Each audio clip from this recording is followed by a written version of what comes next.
back to Secret Weapons, and today we're taking a look at the Sending V2 from Electronic Audio Experiments.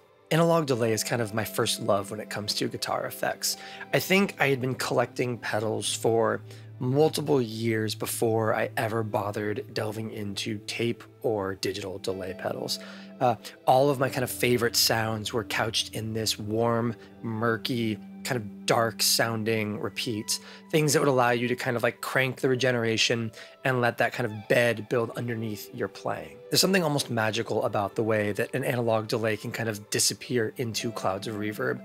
And one of the most satisfying experiences in playing guitar for me is intentional, deliberate, and artistic use of clock noise in a really well-designed analog delay, especially when dealing with something like Bucket Brigade MN3005 chips. Which brings us to the subject of today's video, the highly anticipated, obsessively engineered, and wonderfully built out Sending V2 from Electronic Audio Experiments. This is the follow-up to, as you would expect, the Sending V1 from EAE, and this is one of the most impressive level ups I have seen ever in this industry. My exposure to the original V1 Sending is fairly limited, having only played it a handful of times at trade shows, but I can tell you, having the Sending here in the studio for the last few weeks, getting to know it, really diving into it, this is, I mean, honestly, one of the most impressive engineering feats in this industry I've ever seen. So let's take a quick overview of the feature set here and talk about why the Sending is so potent. At the heart of this device is two MN3005 BBD chips that basically give you up to a full second of delay with the capacity to overclock it via either MIDI or some subdivision kind of tomfoolery you can do with some of the sub controls in this thing. At that kind of 25 millisecond to 1 second standard operating on this pedal, you have incredibly low noise, basically no clock noise, basically no noise floor in general, just incredibly clean, accurate, and well-tuned analog delay repeats. Now, it is worth noting, you can overclock this thing. You can basically change the subdivision on this thing and access up to around 2 seconds of delay. And in that back half, that secondary second that you get, that is where you start to get that really crunchy, crispy, lo-fi, clock-induced version of a repeat, a very broken sound. But because John did such a good job kind of engineering this thing to have a low noise floor and to handle clock noise really well, even when you kind of push it into the most degraded version of a repeat in this thing, it stays sounding amazing.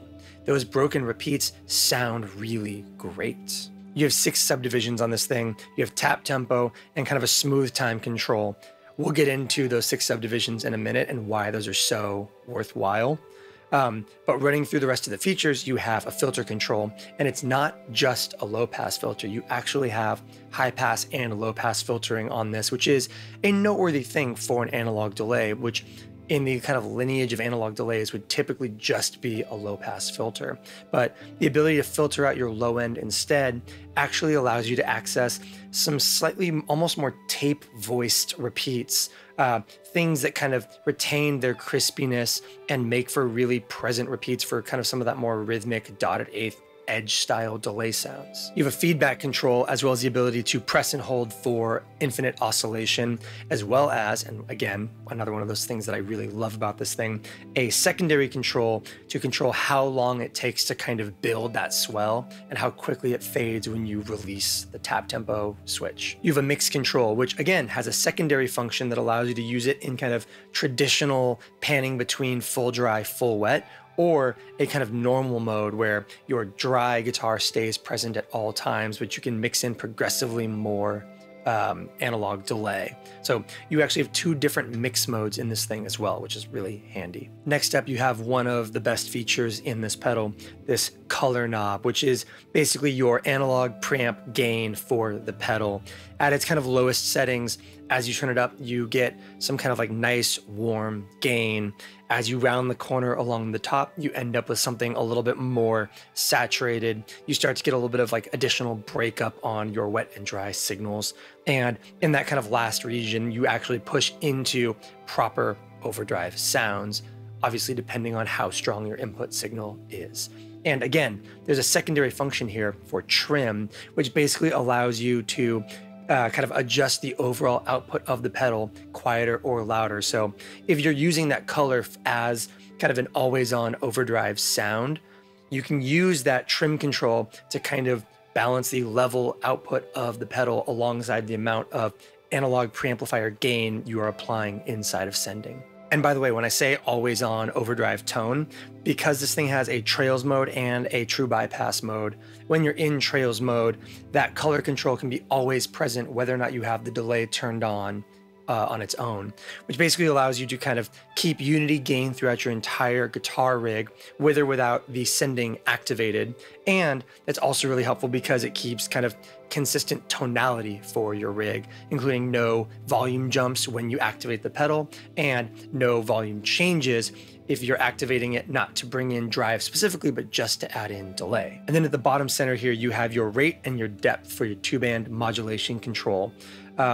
The depth side has a sub-control for the shape of your modulation engine between a sine wave, a square wave, and a triangle. And then underneath the rate, you have a chaos control that basically adds a randomized component to the existing LFO. So you can have your sine wave and imbue it with randomization. You can have your square wave and imbue it with randomization instead of replacing the sine wave with a fully random LFO. You can dial in the amount of kind of chaotic randomization into an existing waveform that you want. The rate and the depth on this thing are aggressive. I tend to run them almost always pretty subtle because I like a gentle chorusing sound.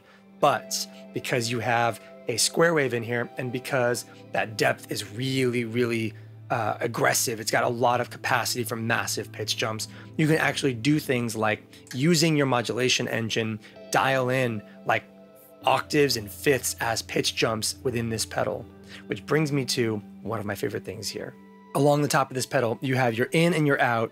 You have your insert, which is an effects loop for the wet path in this pedal.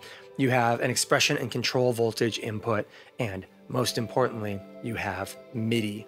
And the reason that makes me so happy is because, one, I would like all of my pedals to have MIDI all the time, but also I think all of my time-based stuff basically needs MIDI to be usable in a live context just based on the way I operate, but it also opens up a ton of stuff for the sending specifically.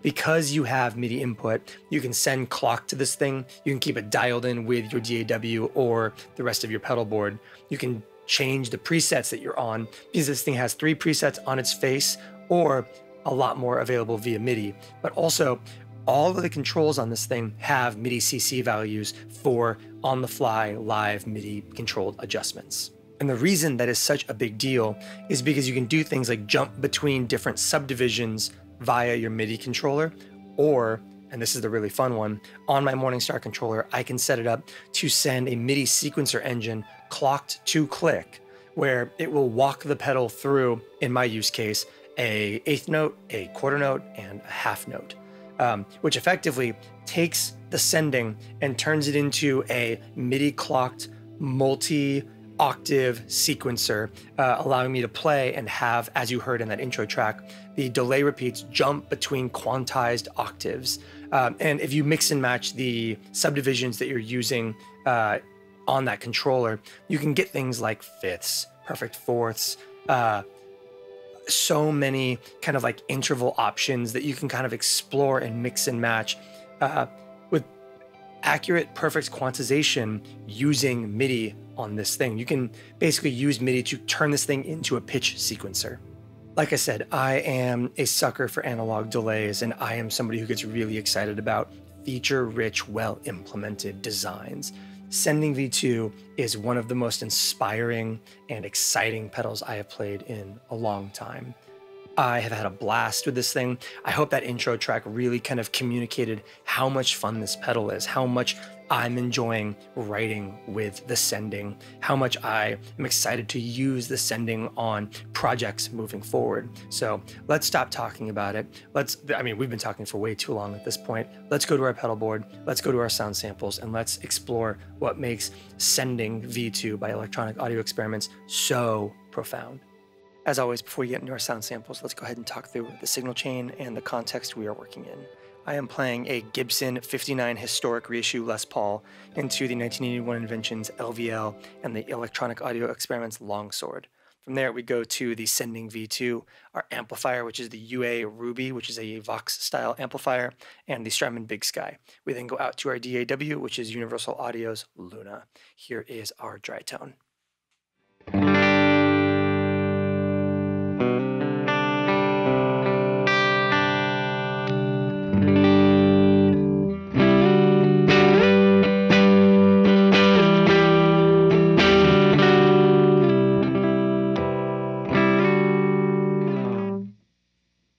Okay, we have everything at noon on the sending right now, except for our color, which is at minimum for the closest thing to kind of like a unity gain situation. We're going to start by running through all of our knobs as their kind of primary uses, and then we'll swing back around, take a look at everything as secondary controls, and then we'll wrap things up with some MIDI and some effects loop experimentation. Here is sending.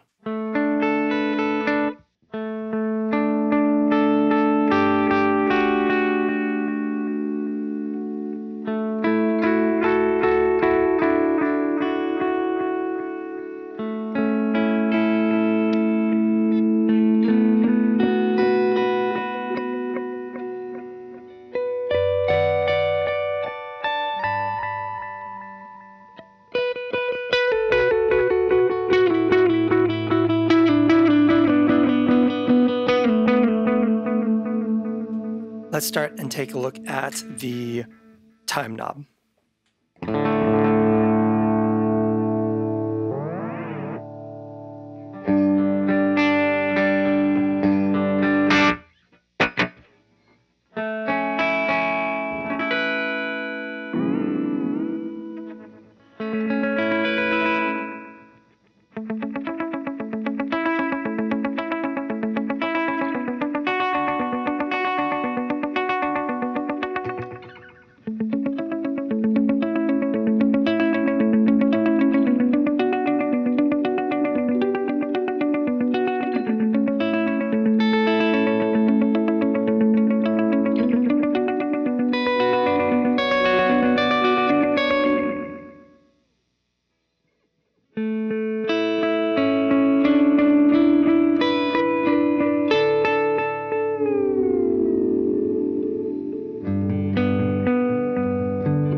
And we'll really quick jump ahead to a little bit of MIDI just to take our MIDI controller to quickly jump to a quarter note subdivision in the sending, giving us access to longer delay times.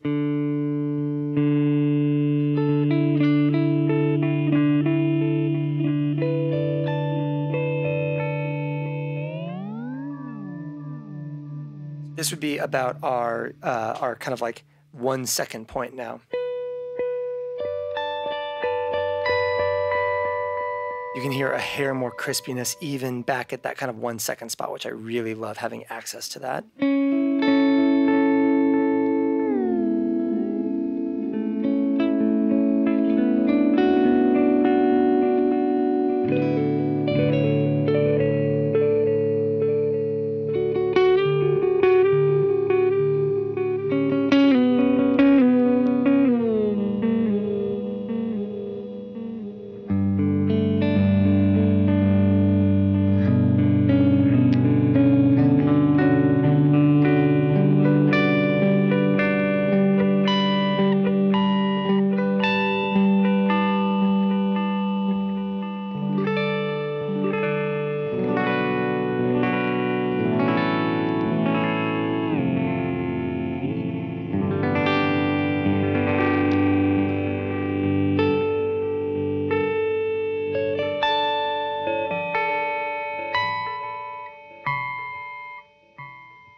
let's go ahead and take a look at that filter control.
Let's take a look at our feedback, kind of see how we get down to one repeat and how far we go before we go into full self-oscillation.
take a look at that mix control.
And now, of course, let's get into that color control. This is going to be, like I said, that preamp gain that will color both the repeats themselves as well as your guitar tone.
This is a good time to take a look at that kind of as a bypassed state kind of device. That color control, like I said, can be used to overdrive your guitar with or without the delay. So let's take the delay out, dial that color all the way back, and then kind of roll it up as an overdrive for your guitar.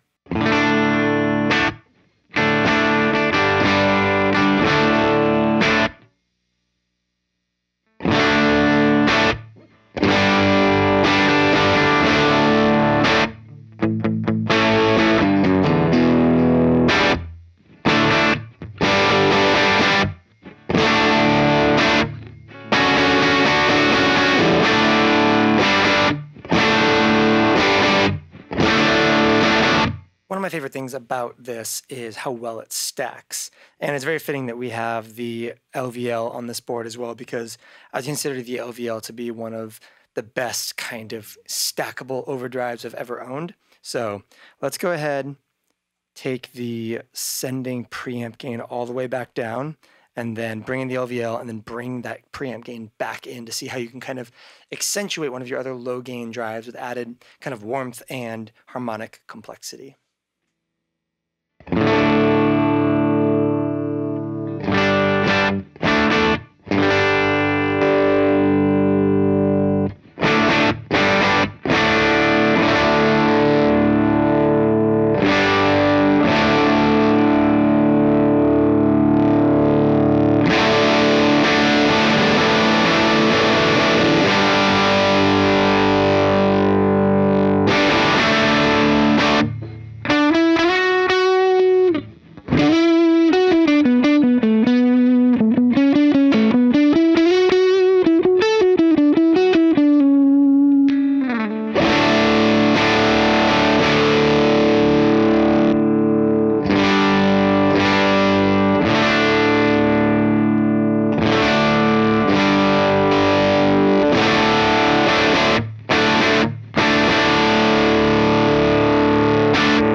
that color at a kind of low medium setting for the rest of this because it just sounds great. And we only had it out initially so that we could kind of be really clear about everything we'd hit so far. But it sounds too good, so we're not taking it back out.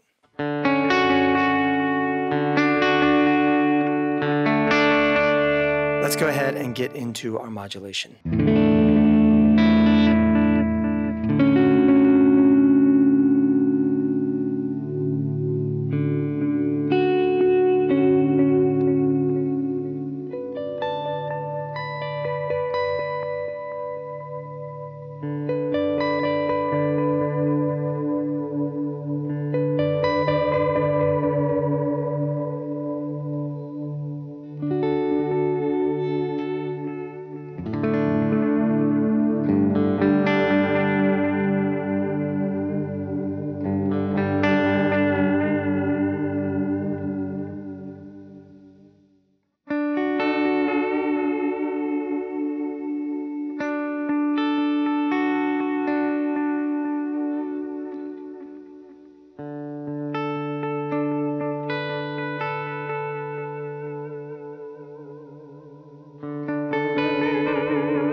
Okay, now that we have kind of a working knowledge of the kind of primary controls on Sending V2, let's go ahead and circle back around with a slightly quicker look at a bunch of these submenu features.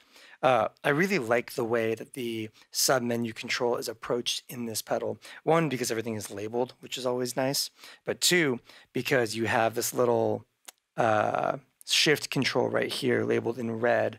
And it's this tiny little button that lights up when you press it. And so you just press it, it lights up, and your submenu controls are accessible. Then you press it again to turn it back off, which I really like because it means you can do things one-handed. So let's get into it, starting with our subdivisions, which is also how you would do things like access the longest possible delay times in this pedal.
So yeah, that is how you get access to those longer delay times. The truly longest ones, that half note subdivision, really kind of like lets you stretch it out to, as you heard, crazy broken delay sounds, which I really love. And especially as like a full wet kind of thing, I think has a lot of use, which is really fun. Let's jump over to that swell speed now.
Yeah, the kind of maximums, like a length for that is kind of where I set and forget with this thing. I think that incredibly long delay trail, or that incredibly long build is the most satisfying thing in the world. It's really, really cool. Let's take a quick look at our two different mix controls.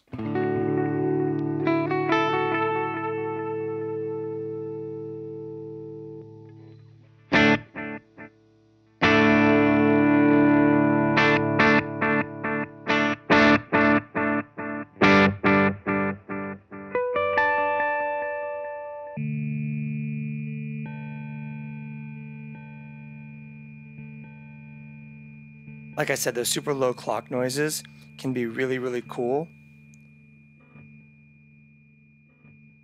Bring our feedback down a little bit, especially with some reverb kind of going full wet and just kind of leaning into that clock noise.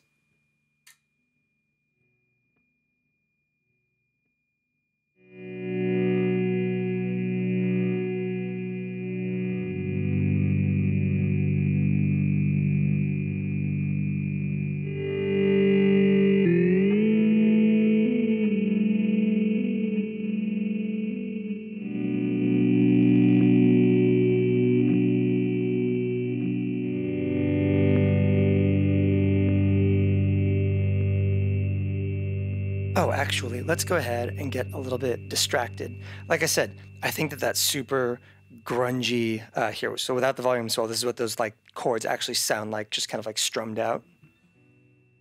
And it sounds great with like a nice, smooth, gentle reverb like that cloud. But let's go ahead and grab a weirder reverb out of the big sky and see if we can't create something really, truly alien, kind of like leaning into this sound.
Yeah, if you haven't noticed, I'm a massive sucker for that clock sound.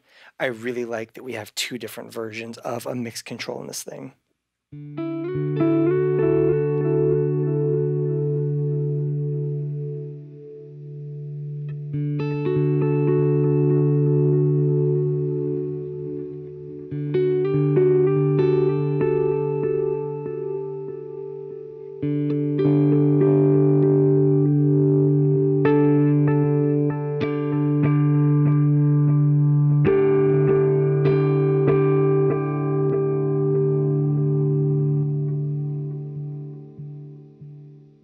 And of course, next we have that color and trim control.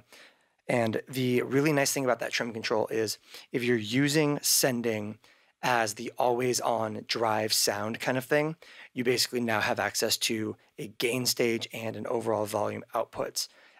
If you're using it as a pedal that kind of like, maybe you want that super high gain, super preampy repeat, but you don't want it as your always on overdrive sound, you have the ability to compensate with that trim control so that when you turn it on and you get all that preamp saturation that you didn't have before you activated the pedal, you don't get a giant volume jump as well using that trim control.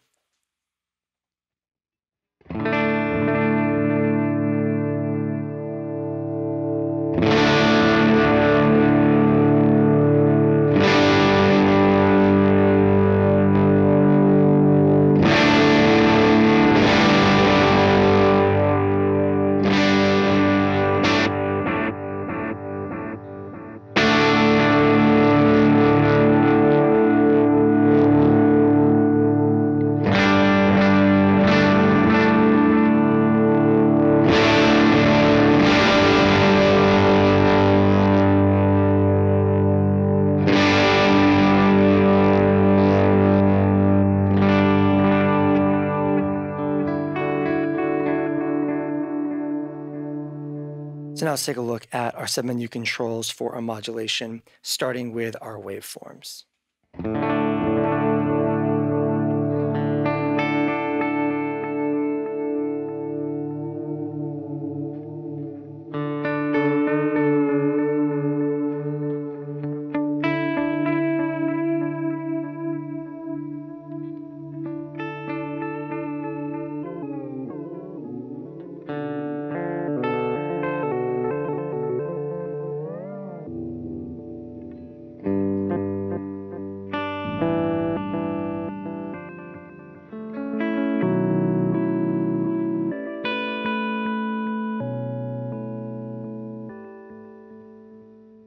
As you can already hear, that square wave really does just become this like really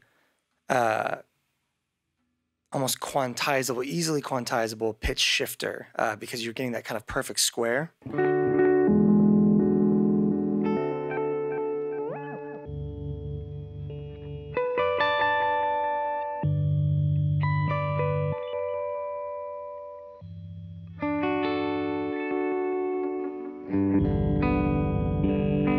Ooh, and I haven't done this before yet, but let's also go ahead and re-max out our delay time and see how incredibly broken this can get.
triangle is probably, in my opinion, the standout mode for kind of conventional modulation. I feel like it kind of shirks chaos more than the sine wave does. And by chaos, I mean the chaos of aggressive waveforms, not the chaos that we're about to get to.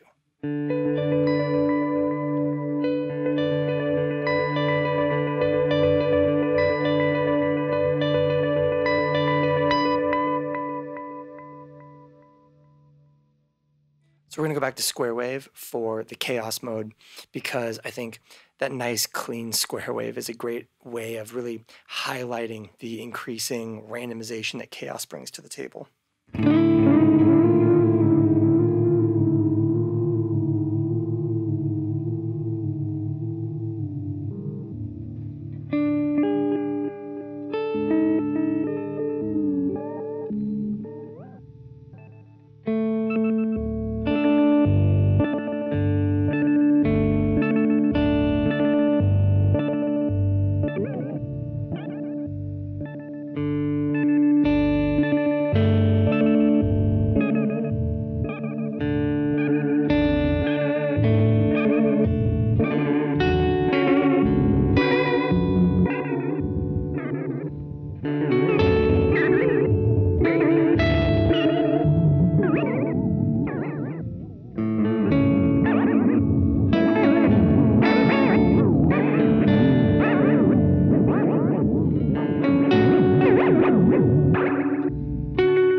So that is what chaos can do to imbue your modulation with some very literal chaos.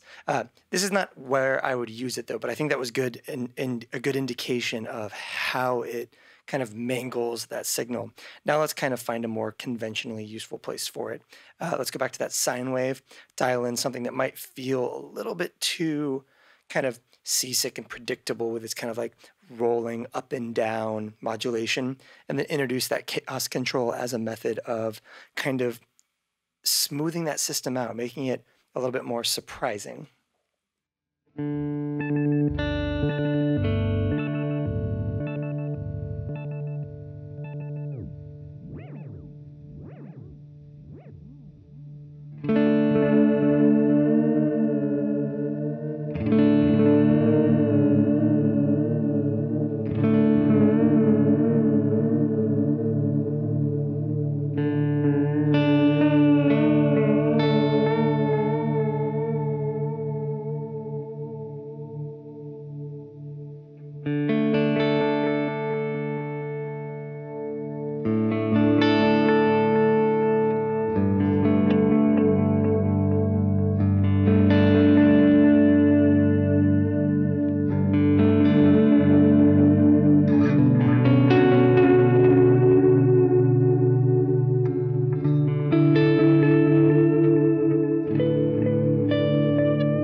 Closing things out here, let's go ahead and take a look at some of the MIDI control stuff available to us.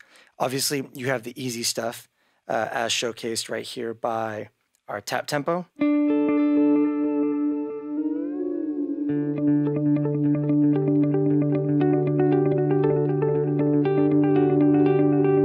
And of course, you can jump between your subdivisions using CC controls.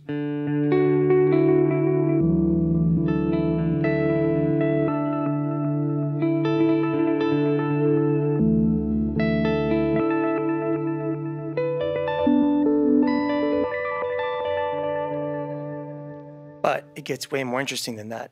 And by the way, for the record, the specific MIDI commands and their relative values are all in the manual. So my recommendation is go check out the manual, read up on that. It's what I do every time I get a MIDI controllable pedal.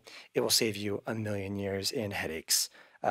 Let's get into the really fun thing MIDI can do. Obviously, you have access to presets, both 3 on the pedal and more available via MIDI. Preset recall is very straightforward. What I want to showcase instead, though, is I have a sequencer in the Morningstar controller walking between the quarter, the eighth, and the half note. So let's go ahead, tap in our tempo, and turn that on. We are now walking between the various subdivisions that we just talked about inside of the pedal.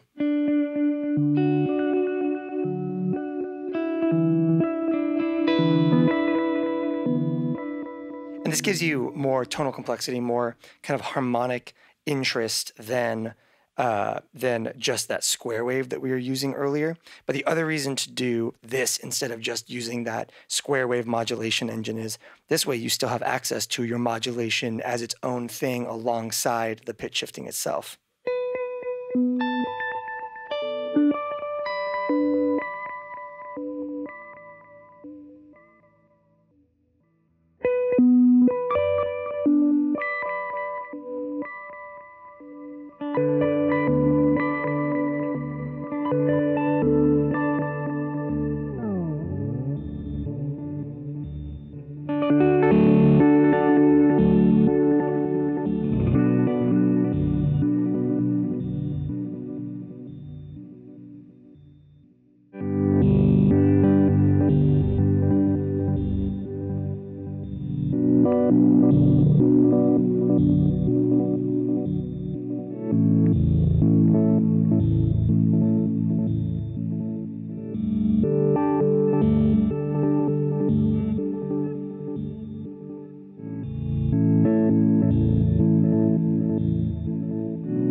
And every parameter on this pedal has, every parameter, and I believe every submenu parameter has MIDI clock ability, MIDI control.